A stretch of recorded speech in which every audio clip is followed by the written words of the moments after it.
नमस्कार दोस्तों, स्वागत है आप सभी का हमारे YouTube चैनल पर। वीडियो पसंद आए तो चैनल को लाइक करें, शेयर करें, सब्सक्राइब करें। कहानी को बीच में ना छोड़ें। कहानी के अंत तक जरूर बने रहिए। अगर आपको कहानी अच्छी लगे तो हमें कमेंट में बताएं कि आपको किस तरह की कहानी पसंद है। आज की कहानी है अक्ल का दुश्मन, जब बीरबल ने ढूंढे राज्य के सबसे बड़े मूर्ख। आज की कहानी का नाम है अक्ल का दुश्मन, जब बीरबल ने ढूंढे राज्य के सबसे बड़े मूर्ख। मुगल सल्तनत के सुनहरे दौर में एक शाम बादशाह अकबर और बीरबल शाही बाग में टहल रहे थे। मौसम सुहाना था, फूलों की खुशबू चारों ओर फैली थी, लेकिन बादशाह के दिमाग में कुछ और ही चल रहा था। अचानक रुके और बीरबल से बोले, बीरबल, हमने सुना है कि दुनिया बुद्धिमानों से भरी पड़ी है, लेकिन क्या तुमने कभी गौर किया है कि इस दुनिया में अक्ल के दुश्मन यानी मूर्खों को भी कोई कमी नहीं है। बीरबल मुस्कुराए और बोले, जहाँ पनाह प्रकृति ने संतुलन बनाया है, जहाँ रोशनी है वहाँ अंधेरा भी है, और जहाँ अक्ल है वहाँ बेवकूफ़ी भी है। अकबर को एक शरारत सूझी। उन्होंने कहा, बीरबल, हम चाहते हैं कि तुम आगरा के सबसे बड़े 6 मूर्खों को ढूंढकर हमारे सामने पेश करो। तुम्हें इसके लिए 1 महीने का समय और जितना चाहे धन दिया जाएगा। अक्ल के दुश्मन हाजिर होंगे। बीरबल भेष बदलकर शहर के चक्कर लगाने लगे। 2 दिन बाद उन्होंने एक आदमी को देखा जो घोड़े पर बैठा जा रहा था, लेकिन उसने घास का एक भारी गट्टर अपने सिर पर रखा हुआ था। बीरबल ने घोड़ा रोका और पूछा, भाई, तुम यहाँ गट्टर अपने सिर पर क्यों रख रहे हो? इसे घोड़े की पीठ पर क्यों नहीं रख देते? हाँ, आदमी बड़ी मासूमियत से बोला, साहब, मेरा घोड़ा बहुत कमजोर है, मेरा ही वजन यहाँ मुश्किल से उठा पा रहा है। अगर मैंने घास का गट्टर भी इसकी पीठ पर रख दिया तो यह बेचारा तो मर ही जाएगा, इसलिए मैं अपने सिर पर गट्टर ले जा रहा हूँ। बीरबल मन ही मन हंसे और समझ गए कि उन्हें पहला मूर्ख मिल गया है। उन्होंने उसे इनाम का लालच देकर दरबार चलने के लिए राजी कर लिया। कुछ दिन बीते। एक रात बीरबल ने देखा कि एक आदमी सड़क के किनारे दिए के नीचे पागलों की तरह कुछ ढूंढ रहा था। बीरबल ने पूछा, मियाँ, क्या ढूंढ रहे हो?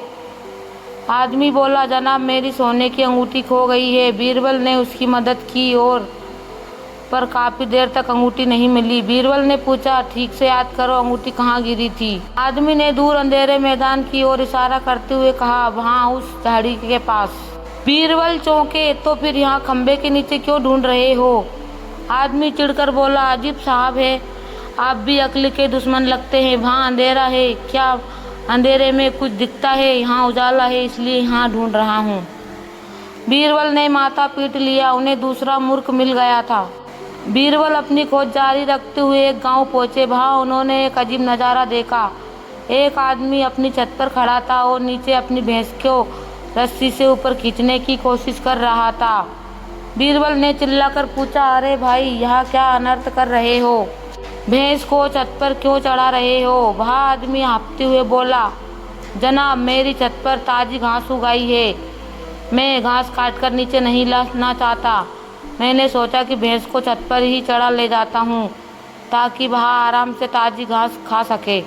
बीरबल ने कहा, भाई, घास काट लो, वह आसान है। आदमी ने जवाब दिया, नहीं, मेरी भैंस को ऊंचाई का शौक है। बीरबल ने मुस्कुराते हुए तीसरे मूर्ख के रूप में दर्ज कर लिया गया था। नदी किनारे बीरबल को एक व्यक्ति मिला जो मिट्टी के बड़े बड़े ढेले नदी में फेंक रहा था। वह पसीने से तरबतर था। बीरबल ने पूछा, यहाँ क्या कर रहे हो भाई? उसने गुस्से में कहा, देखते नहीं, मैं इस नदी का रास्ता रोक रहा हूँ। कल नदी ने मेरी लुंगी गीली कर दी थी, आज मैं इसे सजा देकर रहूँगा। जब तक यह नदी बहाना बंद नहीं कर देगी, मैं चैन से नहीं बैठूँगा। बीरबल समझ गए, इससे बड़ा चौथा मूर्ख मिलना मुझे नामुमकिन है। 1 महीने बाद बीरबल उन चारों लोगों को लेकर दरबार में हाजिर हुए। दरबार खचाखच भरा था। अकबर बड़े उत्सुक थे। बीरबल ने एक एक करके चारों की कहानी सुनाई। पूरा दरबार ठहाकों से गूंज उठा। चारों अपनी मूर्खता के कारण सब पर आकर्षण केंद्र बन गया। अकबर ने हंसते हुए कहा, बीरबल, वाकई ये तो बेमिसाल मूर्ख हैं, लेकिन हमने तो 6 मूर्ख मांगे थे, ये तो सिर्फ 4 ही हैं। बाकी 2 मूर्ख कहाँ हैं? क्या तुम अपनी हार स्वीकार करते हो? बीरबल ने बड़ी शांति से सिर झुकाया और बोले, हुजूर, बाकी 2 मूर्ख भी यहीं मौजूद है। अकबर ने इधर उधर देखा, कहाँ, हमें तो कुछ नहीं दिखाई दे रहा। बीरबल ने विनम्रता से कहा, जहाँ पना 5वां मूर्ख मैं हूँ, क्योंकि मेरे पास साम्राज्य के इतने ज़रूरी काम थे, लेकिन मैं अपना पूरा महीना इन बेवकूफ़ों को ढूंढने में बर्बाद कर बैठा। अपनी अक्ल का इस्तेमाल करने की बजाय मैं मूर्खता का हिसाब कर रहा था। दरबार में सन्नाटा छा गया। अकबर ने मुस्कुराते हुए पूछा, और छठा मूर्ख कौन है? बीरबल ने बड़े ही अदब के साथ कहा, गुस्ताखी माफ़ हो जहाँ पना, लेकिन छठे मूर्ख आप है, क्योंकि आप इस महान साम्राज्य के सम्राट हैं। आपके पास प्रजा के कल्याण के हजारों काम है, लेकिन आपने अपनी बुद्धि का उपयोग न जानने में लगाया कि दुनिया में सबसे बड़ा मूर्ख कौन है। एक राजा को बुद्धिमानों की तलाश करनी चाहिए, ना कि मूर्खों की। यह सुनते ही पूरा दरबार सहम गया। सबको लगा कि आज तो बीरबल की शामत आ गई है। लेकिन बादशाह अकबर अपनी जगह से उठे और जोर जोर से हंसने लगे। उन्होंने कहा, वाह बीरबल, तुमने एक बार फिर साबित कर दिया कि सच बोलना भी एक कला है। तुमने आईना दिखाकर मेरी आंखें खोल दी। अकबर ने उन 4 मूर्खों को कुछ धन देकर वापस घर भेज दिया, ताकि वे अपना जीवन सुधार सके, और बीरबल को अपनी उन ईमानदारी और चतुराई के लिए बेशकीमती हीरो का हार इनाम में दिया गया। कहानी की शिक्षा: हमें अपना कीमती समय व्यर्थ के कामों या दूसरों की कमियों ढूंढने में बर्बाद नहीं करना चाहिए। जैसे कि बीरबल ने कहा, बुद्धिमानों की तलाश करो, मूर्खों की नहीं। अंगूठी ढूंढने वाले को छत और भैंस चढ़ाने वाले की तरह हमें समस्या की जड़ तक जाना चाहिए। गलत जगह मेहनत करने से परिणाम कभी नहीं मिलते। बादशाह अकबर ने अपनी गलती मानी, जो एक महान नेता की निशानी है। खुद को अक्ल का दुश्मन बनने से बचाने का सबसे अच्छा तरीका है अपनी कमियों को पहचानना। दुनिया में कई लोग आपको अक्ल का दुश्मन मिलेंगे, लेकिन आपकी चतुराई इस बात में है कि आप उनके प्रभाव में ना आए और अपनी बुद्धि का मार्ग ना छोड़े। मूर्खता की कोई सीमा नहीं होती, लेकिन बुद्धिमान की सीमा यह है कि वह मूर्खता से उलझना छोड़ देती है। अगर आपको हमारी वीडियो पसंद आई हो तो हमारे चैनल को लाइक करें, शेयर करें, सब्सक्राइब करें, और हमें कमेंट में बताएं कि आपको किस तरह की कहानियाँ पसंद है। अपने दोस्तों के साथ शेयर करना ज़रूर करें। अगली कहानी का नाम है हवा का वजन। जब बीरबल ने अदृश्य को तोला। आगरा के किला में दीवाने खास का दृश्य अत्यंत भय था।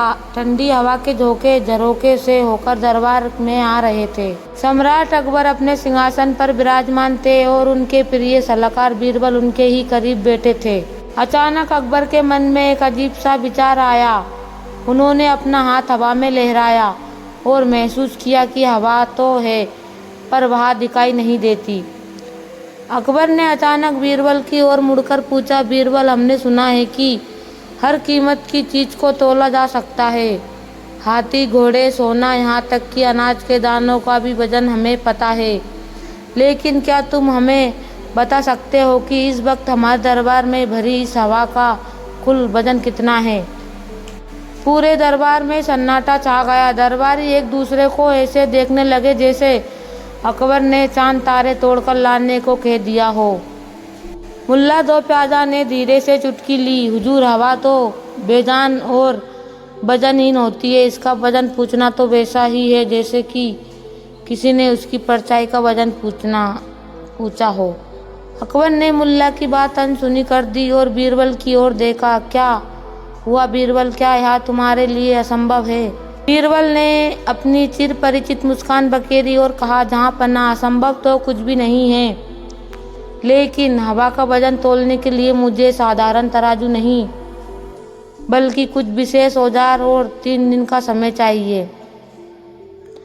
अकबर खुश हुए। मंजूर है बीरबल, अगर तुम 3 दिन तक इस दरबार की हवा का सही वजन नहीं बताया तो तुम्हें 1000 स्वर्ण मुद्रा इनाम में मिलेगी, और अगर असफल रहे तो तुम्हें यह स्वीकार करना होगा कि तुम्हारी बुद्धि भी इसी हवा की तरह खोखली है। अगले 2 दिन बीरबल दरबार नहीं आए। वे शहर के सबसे बड़े लोहारों और कांच के कारीगरों के साथ व्यस्त रहे।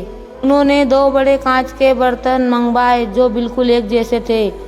साथ ही उन्होंने एक बहुत ही संवेदनशील और बड़ा तराजू तैयार करवाया गया। तीसरे दिन बीरबल दरबार में पहुंचे। उनके पीछे 4 मजदूर एक ढका हुआ बड़ा सामान लेकर आ रहे थे। दरबार कोतुल से भरा था।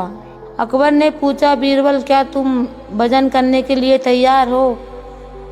बीरबल ने कहा, जी जहाँ पनाह, लेकिन वजन बताने से पहले हमें यह समझना होगा कि हम किस हवा को तोल रहे हैं। दरबार की हवा पल पल बदलती है। जब आप सांस लेते हैं तो हवा आपके भीतर जाती है और जब आप सांस छोड़ते हैं तो वह बाहर आती है। इसलिए हवा का वजन स्थिर नहीं होता। बीरबल ने मेज पर रखे 2 कांच के बर्तमान दिखाए। दोनों खाली लग रहे थे। बीरबल ने कहा, हुजूर, इस पहले बर्तमान में दरबार की सामान्य हवा भरी है और दूसरे बर्तमान में सम्राट के आदेश की हवा भरी है। दरबार भ्रमित थे। बीरबल ने एक तराजू निकाला तो दोनों बर्तमान को पलड़ों पर रखा। तराजू बिल्कुल बराबर था। अकबर बोले, बीरबल, यहाँ तो बराबर है, इसका मतलब हवा का कोई वजन नहीं है। बीरबल मुस्कुराए, ठहरिए जहाँ पनाह, अब असली खेल शुरू होता है। बीरबल ने एक बर्तमान के भीतर एक छोटा सा जलता हुआ दिया रखा और उसे तुरंत ढक